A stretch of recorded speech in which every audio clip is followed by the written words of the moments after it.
Halo sahabat stoikisme, pernah nggak kamu merasa pikiranmu adalah musuh terbesarmu sendiri?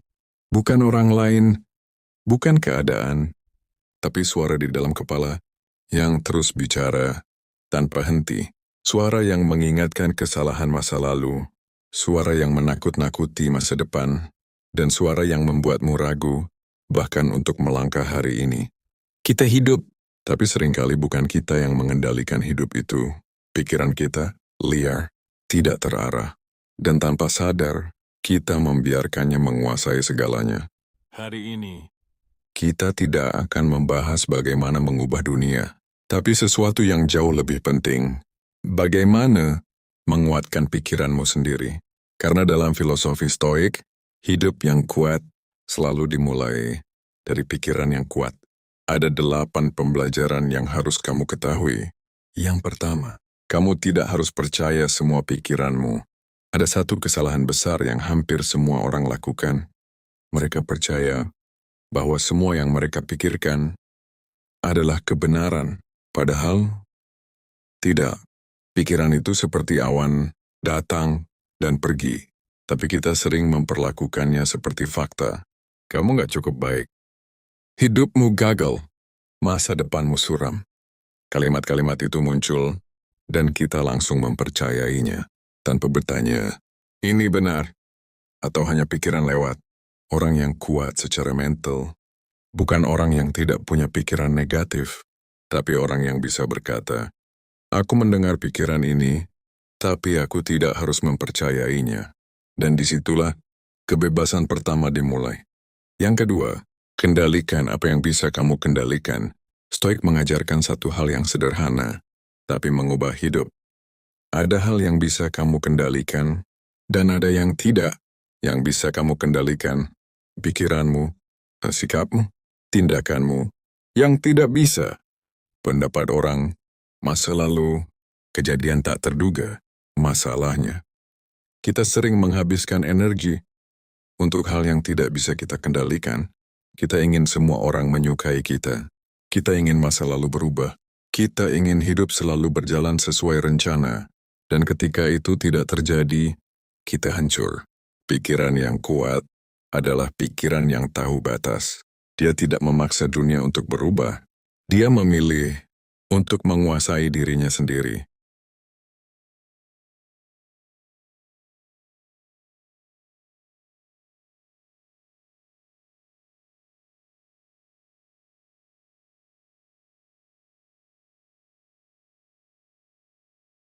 Yang ketiga yaitu, rasa sakit itu netral.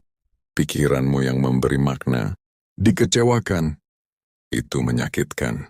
Gagal, itu menyakitkan. Kehilangan, itu menyakitkan. Tapi penderitaan yang berkepanjangan bukan datang dari kejadian itu, melainkan dari pikiranmu tentang kejadian itu. Kamu gagal. Lalu pikiranmu berkata, aku memang tidak berguna. Disitulah luka itu membesar. Padahal, kejadian hanya satu titik. Tapi pikiranmu membuatnya jadi cerita panjang. Orang yang kuat tidak menghindari rasa sakit. Dia mengubah cara memaknainya. Dia berkata, ini memang sakit, tapi ini bukan akhirku. Dan dengan satu perubahan makna, beban yang berat jadi lebih ringan. Yang keempat adalah tentang disiplin pikiran lebih penting dari motivasi. Banyak orang menunggu motivasi, menunggu semangat datang, baru bergerak.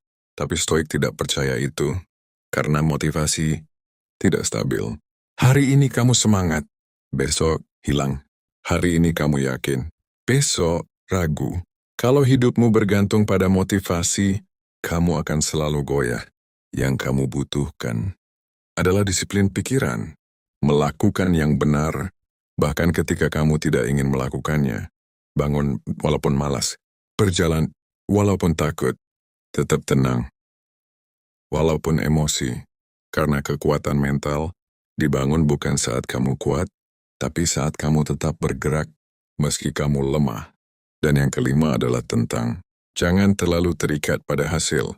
Kita sering berpikir, kalau aku berhasil, aku bahagia. Kalau aku gagal, aku hancur. Dan tanpa sadar, kebahagiaan kita bergantung pada hasil. Padahal hasil tidak selalu dalam kendali kita. Kamu bisa sudah berusaha maksimal, tapi tetap gagal. Kalau kamu menggantungkan dirimu pada hasil, hidupmu akan naik turun, tanpa arah. Stoik mengajarkan, fokuslah pada usaha, bukan hasil, karena usaha milikmu. Hasil tidak selalu, dan ketika kamu belajar mencintai proses, kamu tidak lagi mudah hancur oleh sesuatu yang bahkan tidak bisa kamu kontrol. Keenam yaitu, pikiran yang tenang adalah kekuatan. Di dunia yang berisik ini, orang yang bisa tetap tenang adalah langka. Semua orang bereaksi cepat, semua orang mudah tersinggung, semua orang ingin membalas. Tapi orang yang kuat, dia diam, dia mengamati, dia memilih respon, bukan reaksi. Dia tidak membiarkan emosi sesaat menghancurkan hal yang besar, karena dia tahu satu momen emosi bisa merusak bertahun-tahun usaha. Dan ketenangan adalah bentuk kekuatan tertinggi. Yang ketujuh adalah, kesendirian adalah tempat melatih pikiran. Banyak orang takut sendiri, karena saat sendiri, mereka bertemu pikirannya sendiri. Dan itu tidak nyaman. Tapi orang yang ingin kuat justru mencari momen itu. Karena di dalam diam, kamu mulai mengenal dirimu. Kamu mulai melihat apa yang kamu takutkan, apa yang kamu hindari, apa yang sebenarnya kamu butuhkan. Kesendirian bukan hukuman. Itu adalah tempat latihan. Tempat di mana pikiranmu dibentuk menjadi lebih kuat. Dan yang kedelapan adalah yang terpenting. Terima hidup apa adanya, tapi tetap bergerak. Hidup tidak selalu adil.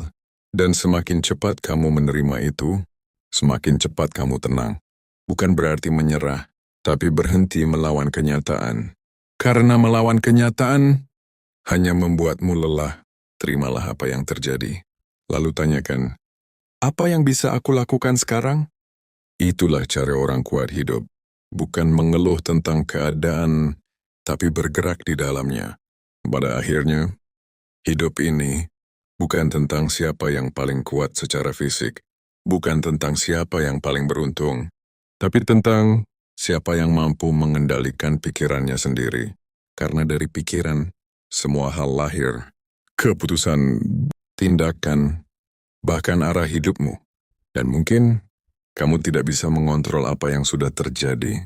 Kamu tidak bisa menghapus masa lalu. Kamu tidak bisa memastikan masa depan. Tapi kamu selalu punya satu hal, pikiranmu saat ini. Dan disitulah kekuatanmu sebenarnya berada. Jadi mulai hari ini, jangan lagi jadi tawanan pikiranmu. Jangan lagi percaya semua yang ia katakan. Belajarlah untuk melihat tanpa larut, merasakan tanpa tenggelam, berpikir tanpa kehilangan kendali. Karena saat pikiranmu kuat, hidupmu akan mengikuti. Dan mungkin, perlahan tanpa kamu sadari, kamu bukan lagi orang yang mudah hancur, tapi seseorang yang tetap berdiri, bahkan saat dunia tidak berpihak padanya.